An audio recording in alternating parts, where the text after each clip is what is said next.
the Safe Withdrawal Rate Toolbox would tell me I could double the amount of money we spend on going out to eat as a factor of my budget. I don't know if it's just fear, like additional fear of running out, and the market, it's not doing so great compared to 3 years ago. Or there's a natural hesitancy in me for sure to just kind of, let's not just go hog wild because we can.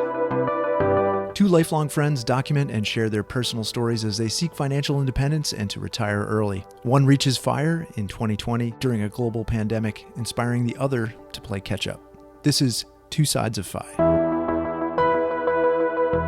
So Jay, you just made this video on Karsten's Safe Withdrawal Rate Toolbox, which is a tool that both you and I use. And I was glad that you offered to make that video because I do feel like it feels really intimidating when you open it up. You see all these charts, all these numbers, there's all these tabs, and Karsten's work is obviously very involved. There's a lot of mathematical analysis under the hood. Yes. And you just breaking it down simply, I think, makes it more approachable and accessible. And just kind of wanted to follow up on that, since this is a tool that both you and I use.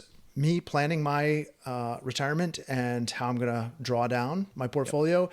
And you are now, 2 years into using this. And so we both have relied on this heavily. I just dipped back into mine this week just in preparation for this. And I was playing around with some of the new features. I know you've been using some of the new features. How did you come to discover this tool? So it's funny you should ask that, because I started digging through my old emails and notes this morning, way back from when I was working with financial advisors, some of the early retirement modeling I did. And I definitely stumbled on this stuff somewhere in, I think, early 2019, if I'm not mistaken. And I had already been using a lot of the other tools out there, FireCalc, cFIREsim. I'm sure we're going to come back to those.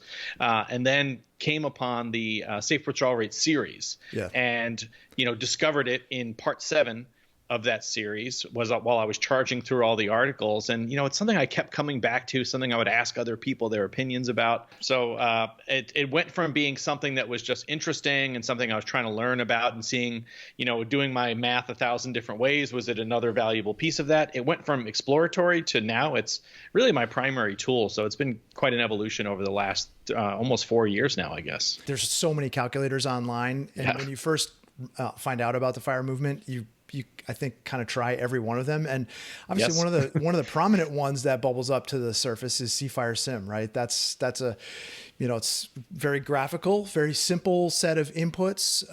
And the outputs are, you basically have a portfolio value and you're entering a withdrawal rate. That's and right. You're running some tests on it. The fundamental difference that I see between something like cFIREsim and Karsten's Safe Withdrawal Rate Toolbox is it's solving for different things. With the Safe Withdrawal Rate Toolbox, you're entering your portfolio and your retirement horizon, basically, how long you think you're going to live once you beyond retirement. And it's telling you a fail-safe withdrawal rate. It's giving you a whole bunch of more information, but basically it's saying, hey, if you want your portfolio to last this long, this is the fail-safe withdrawal rate there. As opposed to cFIREsim, it's asking you to input whatever withdrawal rate. So let's say you put in 4% withdrawal rate. It's going to tell you, how many times based on the simulations that it's running, how many times did that fail?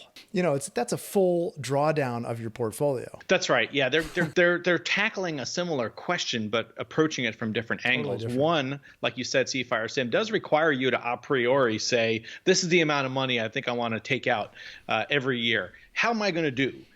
Whereas the Safe Withdrawal Rate Toolbox says, this is the amount of money I have. This is likewise, how long I need it to last. What should I do, or what could I do? And then, it takes a couple of different other added kind of angles on it that are interesting and we can talk about. But I will say one thing that I did like about cFIREsim, since I don't know if we're going to talk about this further, is it allowed you to choose the number of different types of withdrawal models, both consistent rate and variable rate. And while the Safe Withdrawal Rate Toolbox, as we'll discuss, has some of that and some that I really like, earlier on, when I was even just learning about all the different ways people could choose or have proposed that one could withdraw in retirement, cFIREsim did that stuff pretty well. I do think one thing that's interesting to point out, and we're not going to deep dive on all the tools that are out there today, right, is that some of these Monte Carlo simulation tools out there do use historical data, but they randomly permute it. They mix up the years. Right, And, right. If you want to be, I guess, the most objective, maybe that's a reasonable thing. Or it's another type of condition you can look at, but that may not be an accurate reflection. Well, it won't be. Some of those simulations that are pulled will be pretty insane in terms of low followed by the highest, followed by, things we've never seen before. I guess someone could argue that could be interesting to really, look at all possibilities, but maybe that's not.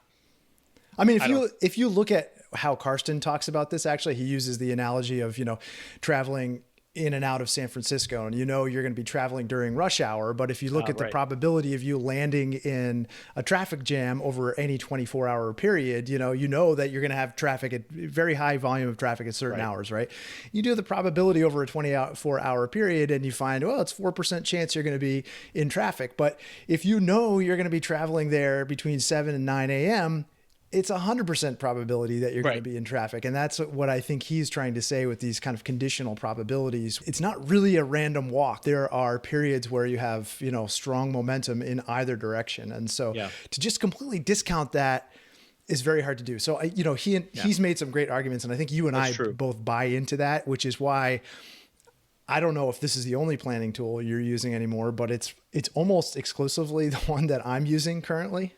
Yeah. It's become my primary tool, and especially at this stage of things, right, where I understand my budget pretty well. I know what are my usuals, right, expenses, and I just want to look at, based on what the market is doing, what my portfolio is like. If I needed to change my withdrawal rate, would that be okay based on the conditions that I'm seeing in the tool? And we can dig into practically what that looks like. But yeah, you're right. It is kind of the primary tool I use right now. It's also what I liked about it. And now that I'm starting to get deeper into it, there's a high level sort of, you can just plug your numbers in and get some pretty usable information in just a few minutes, as you demonstrated in that video. But as you get further into it and you start predicting future cash flows, like, for example, maybe, your mortgage is going to be paid off at a certain point. So you can, pull that out of you as a negative cash flow at a certain point, right? Or maybe you think health expenses are going to be higher in the future. Or for me personally, I started projecting out, well, I know there's going to be some residual income from my business that's going to happen in the first, say, 3 or 4 years. And I made some predictions as to what that is. And you can see in real time, by modeling out different scenarios, how that actually affects the portfolio and how it changes your withdrawal rate, like the safe consumption rate, the withdrawal rate. Like, it's just, I love it for that. And you maybe can use this for some of your side hustle income, right? You're working, pouring wine one day a week. Lori's bringing in some tutoring money. Do you use it in that way? Or are you just saying, I'm going to use that as kind of a buffer and I'm not going to count that? Yeah, it's more the latter, and that's just because it's small potatoes. Sure. For sure, if we started doing something, we had some kind of small business or something that generated more income, we would definitely be using it to model that, because we would change our withdrawals, right? We'd be taking less out of the portfolio, because you can, if you have other income coming in. And I like that flexibility. It's what you're supposed to be thinking about. Your expenses can and do change over time, as do potential income. So being able to be flexible and just update that, to me, makes a lot of sense and isn't work I have to recreate independently. Yeah.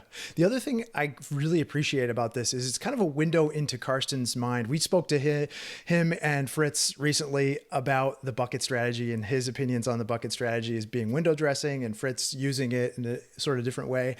And it's interesting because part of his dialogue on that interview was, I don't really care how I draw down the assets in my portfolio. Like, it doesn't matter as long as I'm consistently rebalancing. Right. So what I pay attention to are things like withdrawal rate, expense ratio, like all the things that he plugs into this safe withdrawal rate toolbox. Those are all the things that he cares about. CAPE-based withdrawal strategy. You can see as he's adding to this tool over time, the things that are really important. If you retire when the CAPE ratio is very high, that is going to have potentially a pretty big impact on a safe withdrawal rate, your sequence risk. And you can see that present in this toolbox. For sure. Yeah, that's actually a really good way to put it. I hadn't thought of it that way, but the points of focus, right? The things that Karsten thinks are a priority are I guess pretty obvious and consistent with what he says in conversations like that or when we've heard him on other podcasts. Yeah. I wanted to ask you about this supplemental cash flows because we just talked about it a little bit here. Yeah. I think part of his point in including these supplemental cash flows, and for the most part, I think we're talking about, pensions. The biggest one that, everyone in the US is probably going to have access to in some form or another is Social Security. And, Right. he's like, you'd be surprised at how many people in the FIRE movement actually wholly discount the fact that Social Security exists, but it's an inflation adjusted, addition to your income over time. It's going to change your withdrawal rate. Naturally, it should, right? Yeah, that's right. How have you modeled that out? Social Security is probably the thing that I've given the most thought to. And, you and I have talked about before the fact that I have modeled over the years, scenarios between 0 and 100% of projected Social Security, in my own case, not knowing what types of legislative changes there could be or additional mean testing, et cetera. But what I've settled on in more recent years is assuming that my Social Security is funded to half of what the projection is. And I have that claiming at age 70, which is a pretty common tactic in the FIRE movement, especially when you had a working spouse with lower income. Maybe they would claim sooner. I would claim at 70. So I do have those flows in starting at age 70. So that's the main thing I've used it for. Yeah. I did, kind of like in his demo data, I did put some additional expenses, whether they're medical or otherwise, coming in later years for both me and Lori. If nothing else, just as a placeholder to see what that impact is. So I would say the degree of confidence in that isn't super high right now, but it's something that at least is easy to go in and change. And if new information became available, so be it. I would just add it in. How about you? Is that something you mentioned your passive income, kind of your business income changing over time. Do you find value in digging into increasing expenses too, or is that not yet on the radar? Yeah, no, I'm trying to be as accurate as I possibly can with it. It's a little tricky because, like you said, how much can we actually know about this? And I think there's, conventional wisdom says like once we turn 55, there'll at least be some kind of phase out for Social Security. And so it's not going to just drop off a cliff. And you and I are still 5 years away from that point. So presuming we make it to that point, and I think that I just have a hard time believing that it's going to completely go away. So I've been modeling 50% value, but it's a little tricky, as well, because, my wife and I, obviously we have different earnings histories and, we both paid in enough to receive payments, obviously, but it's hard to tell where that final value is going to land, especially if the business is going to continue producing residual income. And so, I've made some projections and generally I adopted your 50% of what I thought those projections should be. Okay. And I presumed I was going to start drawing at 70. And I guess Laura would draw at her full retirement age, 67. I think that is for our cohort here. But I find a lot of value in actually playing with those first couple of years because in one sense, it's a way of padding the number, right? Yep. You can look at this as, okay, well, maybe this is maybe the most I could withdraw. If I had ideal earnings here, you could pad it the other direction and just say, okay, a safe withdrawal rate, not counting on any residual income, which I know there's going to be some, ends up being in the range that I'm sort of anticipating. And so I can plan that way. Are you using it to create buffers? I would say I'm using buffers in a different way, and that's going to probably kind of launch us into a new area. But maybe it would help to kind of just back up a little and explain because it's been a few years since you and I have talked about this. I can't think of why we would have revisited it since then, but like where I started with my thoughts on withdrawal rate and where I ended up now some years later. So, back when I was still working with financial advisors, getting some support there, we together had come up with this idea of, 3.5% of starting portfolio value. And that jived with everything I had been modeling, because even though I was, literally paying somebody to help me with this stuff for a number of years, I was on the side using every type of modeling out there, including the Safe Withdrawal Rate Toolbox. not checking their work per se, because I mean, I did have a lot of trust in them, but I honestly wanted to know, had they considered or had they even heard of some of this stuff? And, and to their credit, they would read the things I would send and they would give me their feedback on it. But, in the end, I just became happy with this 3.5% idea. And that's exactly where I started, with that idea in mind. However, I never really started withdrawing 3.5%. We've talked about it here before. I was using a fixed rate, but really keeping it to 3% or below of starting portfolio value, and then not changing it. I'm confused then. Yeah. You were using 3.5%, but you as a ceiling? Yeah, exactly. So I viewed it as a ceiling, and you're going to see that this idea continues. So then I start, I'm out on my own. I'm using the Safe Withdrawal Rate Toolbox as my guide, right? My primary tool. And, it's still telling me, based on portfolio value, we're good. And my goal was I would look at it annually, see how I felt about things. And, but no matter what, I still had this ceiling that it made me feel comfortable that I'm staying below the ceiling. Now enter where we are today. It's going to bring us to this, conversation about CAPE adjusted withdrawal rate modeling. But I want to stop you though, because you were just covering expenses, or you knew you needed X dollars. I'm covering expenses to fund your life. Yeah. And fun and everything in your budget. And then it just turns out that happened to be less than the 3.5% ceiling that you set. Well, and so there's the rub, right? Because as you and I have talked about in recent shows, my budget is X, but and in there are some sinking funds that cover things like vacation and some other things. But I don't necessarily pull everything I might need to cover all those things in my budget. So my true withdrawals can be higher than what I'm modeling in my budget, but I use the safe withdrawal rate to make sure at a ceiling level, I'm not going above it. And so that's what I had been doing until really a few months ago. And then I started using the CAPE adjusted withdrawal rate. Okay. But so this is another tab in Carson's sheet, and lest we lose people here in the weeds. Yeah, correct me. This tab models a dynamic withdrawal rate based on the CAPE ratio, the cyclically adjusted price to earnings ratio, which is it's just basically an average of the inflation adjusted earnings from the prior 10 years. So it tracks valuations in the stock market. Are equities overvalued or undervalued based on their earnings? I think the important idea is that based on market conditions, you may have more or less sequence risk, for example, based on a given withdrawal strategy. And so if you use that as an indicator, you can actually potentially raise or lower your withdrawal rate in response to what the current CAPE is. And Carson has even recently proposed his own modified version of the CAPE that he feels is better aligned with sort of today's business practices, different from when Robert Shiller created the ratio, decades ago at this point. So the Trinity study, which sort of generated the 4%, rule of thumb that everyone likes to quote in the FIRE movement, that basically looked at the unconditional probability of you retiring at any sort of random point in the last 100 years or so, right? Mm-hmm. Adding and looking at the CAPE ratio is important because if you look at all the failures of the 4% rule, it always happened when CAPE was high,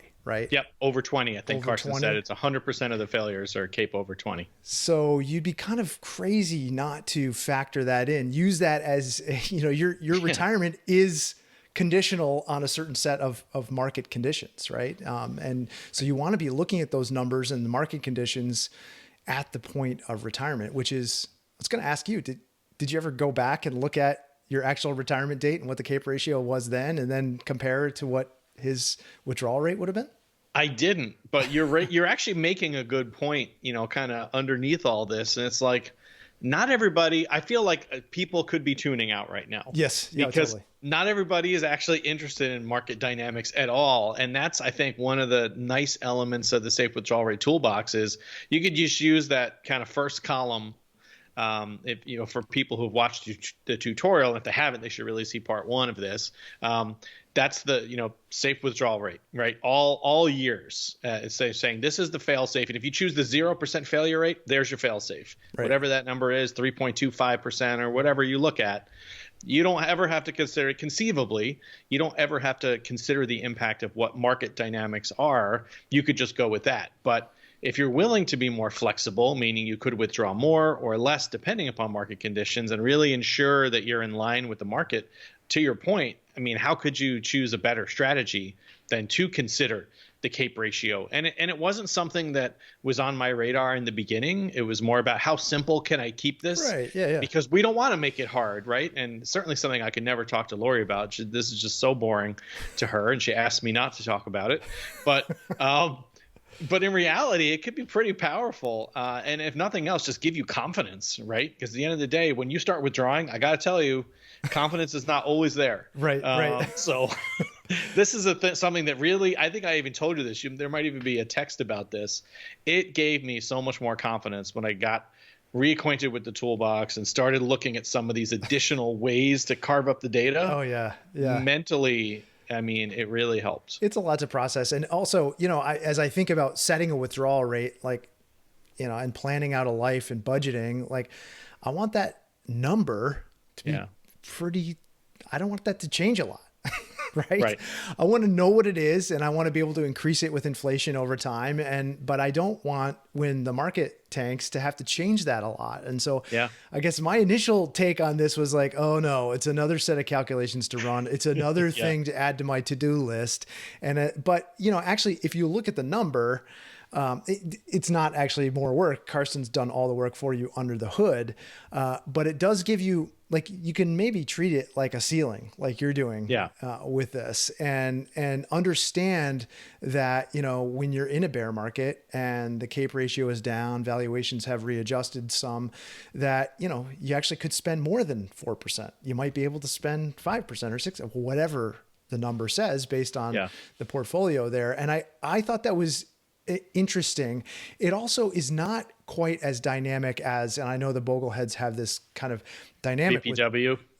There's a dynamic, withdrawal rate, right? And that could potentially swing wildly based on portfolio value, or right? I mean, yeah, absolutely. And Carson's written about that, is why the reasons why he's not in favor of VPW. It's much more impacted by it will have these swings as a result of what the market is doing, whereas using this CAPE adjusted method, the swings are actually much less in terms of the actual impact on your withdrawal amount. It adds kind of a smoothing curve. That's the best way to put it. Yeah, totally. And it also helps hedge against sequence risk, which he'll tell you never really goes away. But I mean, that's the thing that you were most worried about. I know when you first started drawing down your retirement, but like, as someone, you like to track a lot of things. So now we're just adding more and more things for you to track in your retirement. Well, I mean, you're on it more than you realize you are, because now my monthly process, I have my little monthly review every month that I do. It's super simple. Well, I mean, and if you're using CAPE adjusted withdrawal rate, you should be looking monthly, and Karsten updates the raw data every month. It does change, but I mean, I'll tell you, when I do that little roll up, now I have a new thing to track. What did it say I could withdraw? What did I really withdraw? And I'm definitely not taking advantage of it as much as I could. I could really be using opportunity to withdraw more when it says I can, but of course, you'd also have to be willing to withdraw less if conditions dictate. And so I think that's probably part of why I think of it more as a ceiling that just gives me comfort. It's like a security blanket. It's saying right now, well, based on your duration, based on how much you want to leave to your heirs or whatever, it's saying 4.5%. You could withdraw right now based on CAPE. And I think his adjusted CAPE right now is around 23. But I'm not. I'm still withdrawing around 3%, because why should I draw extra right now? I don't have a need right now. Last month I did. I had to get a dental implant. So I went way over budget that month, but still below that ceiling. So that felt pretty good to do that. But I'm definitely still gun shy about looking at it like, oh, you have free reign now, just go spend up to this amount. I'm not going to do that, because I'd rather it be there if I need it for good reasons or for scary reasons. So, I mean, it's still, I guess it's like a guidance for me. It's a guiding principle, but it's definitely not, I'm not looking at it as license to just go spend. Yeah. No, I feel like it's maybe potentially more useful for as we're nearing a new peak in the bull market to kind of help you think about not getting too frothy with your spend, right? I think it's like maybe like a regulator a little bit almost, because I don't see, your spending habits at the bottom of a bear market, and who knows how long we're going to be here. You're probably already dialed into like, you're feeling a little bit reserved in how you're spending things anyway, right? I mean, it's not like you're not really looking to dial things up, are you? No, well, so how to I don't know, that? maybe you are. Well, I don't know, man. I think right now, it's more important for me for it to feel good for everybody involved in the household, right? Okay. I'm not like, okay, it's tighten your belts. The market's still not good, guys. Like they don't want to feel it. And so what I usually explain when, Lori or our teenager asks us like, oh, why are we spending X? Why can't we spend X plus, 1,000? I say like, we have our routine expenses covered. And that way, if we want to spend more, it's there for us to have to spend more. We shouldn't just, because it says like, you can spend up to this much, we should absolutely spend up to that much every month. Like that seems crazy to me. Well, give me some specifics. I don't know. Like, what like go out to dinner more, right? Okay. Like we have an amount that we allocate to going out to dinner, and we always spend that 100%. In fact, I'm usually throwing other money at it from other places in my budget because the family likes to go out to eat. But to double that, like the Safe Withdrawal Rate Toolbox would tell me I could double the amount of money we spend on going out to eat as a factor of my budget. But I don't know. It's to me, it just seems like, I don't know if it's, Eric, I'll be honest with you. I don't know if it's just fear, like additional fear of running out, or, because we're in these earliest sequence risk years and the market, it's not doing so great compared to 3 years ago or 2 years ago. There's a natural hesitancy in me for sure to just kind of go wild. It's like, this is our budget. We can stick to it and feel good and go above when we need to, but like, let's not just go hog wild because we can. Well, I get that, but also, is that stupid? I mean, here's what I'll say to that. You are using a spreadsheet which has a lot of additional information in it, and some of the columns which you actually didn't talk about in your video. Yeah, you could go and peer at those to the right on that analysis sheet and see the failure rate based on CAPE right now. And based on your withdrawal rate, your actual withdrawal rate. And I bet you're going to see you're in the 0% range. I know. So, but there's a difference. I'm telling you, and I can't. Yeah, but you're not. You want it. You're trusting the math implicitly. I do trust the math. And you are hedging against trusting the math. It's like there is a little bit of lunacy to it. I mean, I hope you can see that, right? Well, let's be honest. It's this idea that, he actually has another tab in this spreadsheet. I don't know if you played around this. It's called the case study tab. Yeah.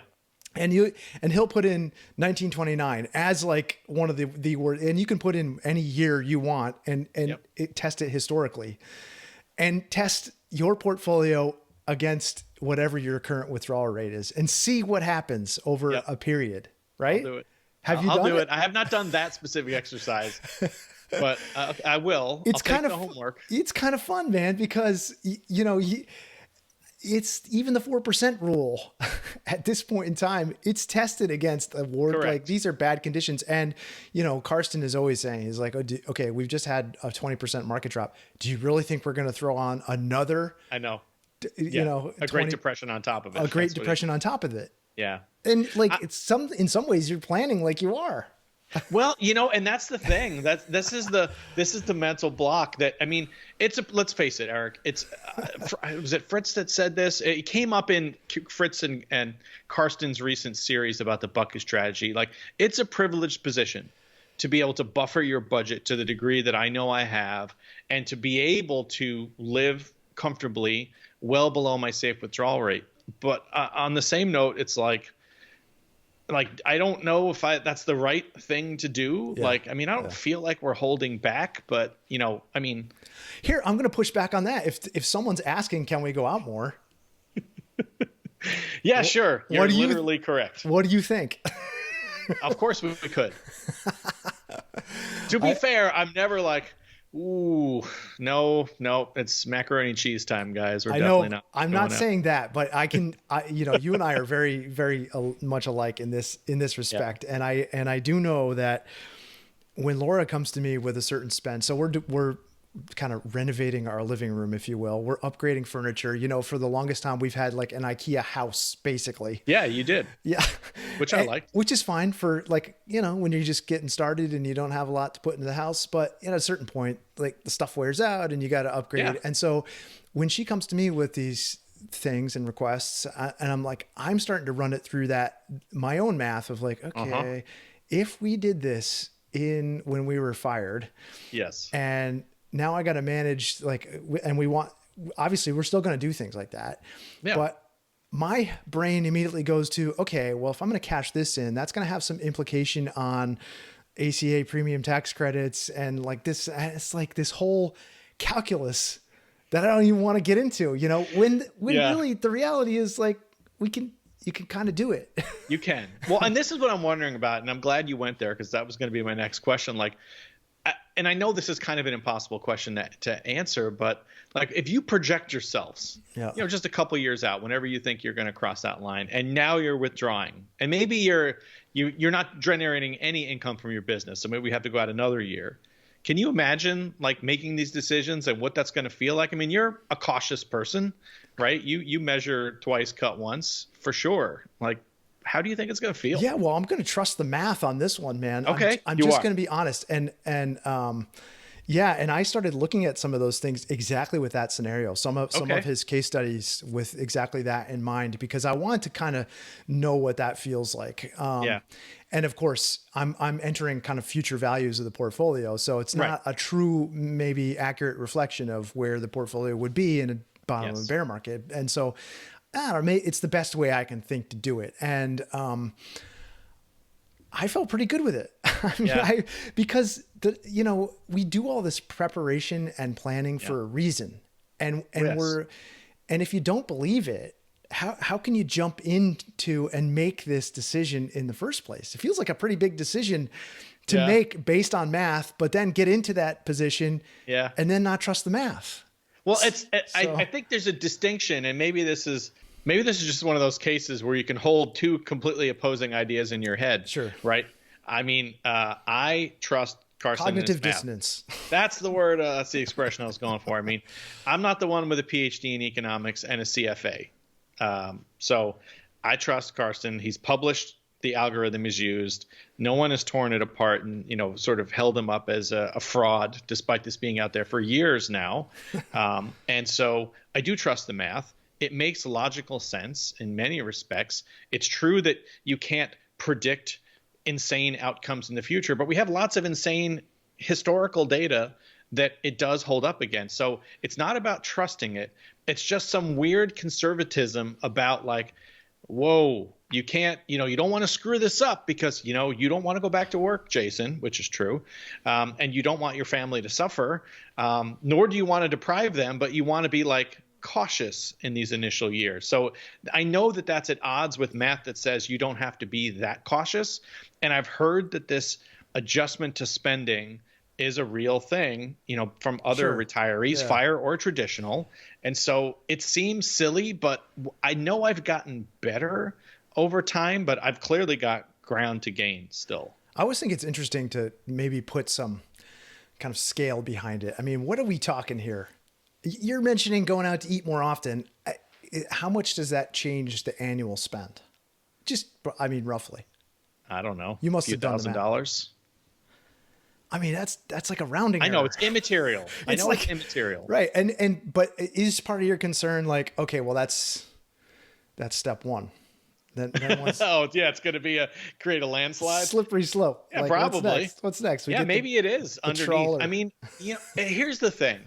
Like the big picture doesn't worry me at all. And I'm gonna be very interested to see what things you kind of grab onto post RE. But for me at least, big picture, I feel good. Like I have this budget. I watch what we're doing. I don't agonize over it. I think about it, but I move on quickly. But then it's little things. Like I'll be shopping today, and Lori was like, we need some good balsamic vinegar, like the real stuff.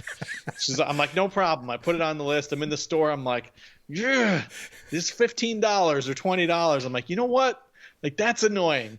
And I know that groceries went up, but I know that, this is a good problem to have, to be complaining about the price of vinegar. It's not a real problem. Let's be clear. Yeah. But still, that's the kind of thing I think about. Sure. I'm like, why is this meal $90? We went out. So we had a great conversation last night with some people we met recently. Turned out they had seen the show. I met them in another social forum. So it was cool. We got together and had a couple beers and some dinner. You didn't invite me, man. Well, yeah, I mean, Maine is far away, but we had a great conversation about rental real estate and things they're interested in. And at the end of that dinner, we're walking out the door, and the first thing I said to Lori is like, "That should not be $90." Like that's annoying as hell. Like we just had a salad each and 2 beers, and it was $90. I'm like, this is an outrage. Like, I feel like I'm one step away from get off my lawn with this. But. You didn't offer to pay for the other? No, everybody paid for them for themselves. But just Lori and I's bill was more than I thought it should have been, and I just like immediately my brain will like enter that into the budget and be like, damn it. Like that's a chunk of our going out to eat money. It's funny because I don't think that's going to be one of the things for me. Good. I'm glad. Because that is one of the most enjoyable things for me is going out for a meal. And me too. I struggle to pay $90 going out these days. I don't know what it is, but yeah, prices are pretty crazy. And yeah, maybe it's the classic get off my lawn kind of, you're getting old, but I have no room to complain. Right. I try to understand like why certain things like, I think about them, I fixate on them. And some of this spending, especially on like, food, dining, like just the costs that have changed over time, and everybody's dealing with that, of course. I do think about it. And I know that, it's not going to move the needle from a big picture perspective, but it's just an example of the things that from a financial aspect I think about. Yeah. It's funny when we're spending now on buying some furniture and upgrades and for the house, I definitely equate that to, weekly earnings. Like, okay, right. How long is it going to take me to recoup this, and also it's deferring money, it's taking money away from that we could be putting in the market. And in my head is like, well, it's a great time to be out buying in the market right now, right. Maybe on an upswing here. But I keep coming back to this idea that what is it all for, man? Yeah. And I think, the older we get, the reality is just, you look around and, you see people around you who are getting sick and passing away, and not to be maudlin about it, but we just got an email from the school today. Someone who's, 51 years old, she just passed away like suddenly last night. I'm like, it's hard to, like you said, it's hard to hold all these things in the same space, but I do feel like, you've worked hard for this, man. You guys have set yourself up really well. You've planned, you've taken a really conservative approach for these first couple of years. It's really conservative, Yeah, it is. And when you step back into this toolbox, you get to cross off some of those years at the bottom. I don't know if you're doing that too, but that changes the retirement horizon too. Yep. I do update it. Yeah. It's I do change my horizon at least annually. I go through and, take off a year and, look at my assumptions and make sure it's right. I admit I haven't been doing that on a monthly basis when I do my kind of CAPE assessment, but I know that, well, let me throw it back to you. What should I do? What could I do differently to become more comfortable? I don't want to spend at the limit. To me, that seems crazy. But what's the fail-safe rate right now? So right now, CAPE adjusted, it's 4.5%. Right. What are you actually drawing? My current budget, what I'm taking out monthly, looking at this month, last month, it hasn't changed so much, is 3%. That's a huge difference, man. I recognize it's a huge difference. But so put that number on a piece of paper. Yeah. And look at it and add half of it to your spend. Yeah. Then you're still padding it by 50%, right? Well, I think what I'm probably going to start getting better at is, being kind of just explicitly funding extras, like, just a weekend thing with the family or something like that. Even if I don't make it like a budgetary withdrawal, like I'm getting more comfortable with the idea of just taking it out for things. And, that will naturally make the withdrawal in that month go higher. Of course, there's things that aren't great that could make it go up too, like, dental work or whatever. But I think, I don't know. I guess when I am sitting here and like reflecting, this feels to me like just another step that I need to take forward to get better at this, because, you helped me come to the realization that I was still holding like another 6 months of emergency funds as a sinking fund. And, I got rid of that. That's gone.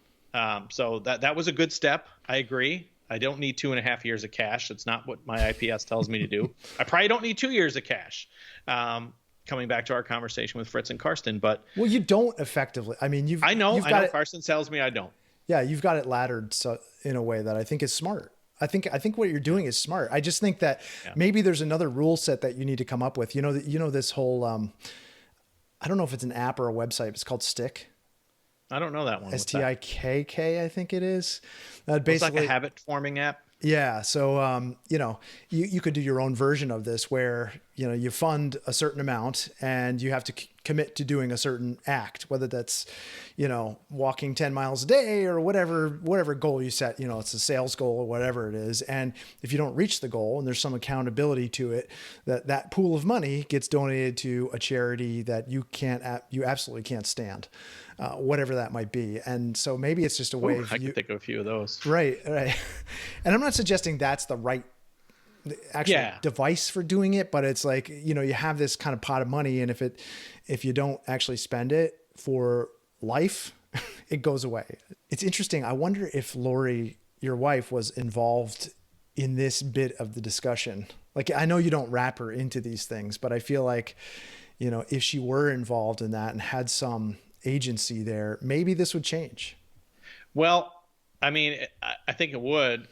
It scares me a little, to be honest. And why? And when we watch this, as I know we're going to watch this together, I think the reaction is going to be like, "Oh, so what you're telling me is the model says," and she knows we're withdrawing below the ceiling. She doesn't want to know the nuts and bolts of it, sure. But I'm honest about the fact that it says we can withdraw this much. We are withdrawing below that because life's unexpected things, special vacation, whatever, then we have it to withdraw. But if you're saying, that's how I've explained it. Even if you're saying, you're drawing 3%, you said? Yes. And you could draw up to 4.5% of current portfolio value. Percent. I mean, that's a big difference.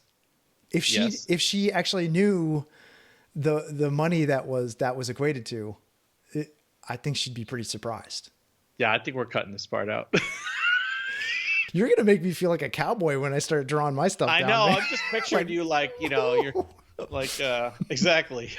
I was picturing you all. Drinks on me. Slim Pickens flying on, riding the missile down, just spending like crazy. I mean, like I said, I've had it in my head, and I've said this a million times. And to Lori, I just feel like in these earliest years is when you should be more conservative. And then when you have a better, I just picture like riding one of those cFIREsim graphs. It's one of the reasons I like those graphs, honestly. You can see just how different the paths are depending upon what cohort you're in. It's a really powerful thing for your brain, I think. I don't know which one of those I'm on. We had a really good first year in retirement, which is good news. And then since then, not as good. So I know that's driving part of my hesitancy to spend. I'm not fundamentally against the idea of spending to the safe withdrawal rate. I think you need to exercise the spend muscle a little. Like, so for those people that you went out to dinner with last night, if they're listening, next time it's on Jason. Suffice it to say, I haven't used these words before, but this really is the tool that I find most useful. Certainly the one I'm using most frequently now, that I have the highest confidence in. And it's really helped put my mind at ease in a lot of different ways. And I believe there's a lot of utility in it for other people. So, I hope they check it out. I'm glad to hear that you're finding value in it too. Yeah, I think Karsten should make a separate toolbox just for you, the ultra conservative guy, not tell you what's under the hood, and then it'll just tweak your withdrawal rates. It's perfect. Yeah, he just sits there with the dial, just changes them periodically. No, Nice. I It's love a new type of financial advisor. I love the toolbox, man. I think it's super helpful. And once I got beyond the initial point where I had to become a little bit comfortable with, the inputs and what it was actually giving me, I'm finding a ton of value in it. And so I hope people check it out. I hope people support Karsten and his work and his 64-part series, whatever number he's on by the time this releases. It's been really impactful to both of us. For sure. Well put.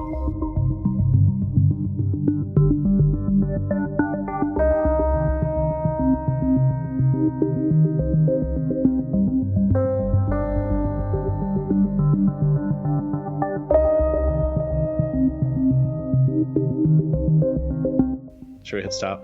Yep, sure.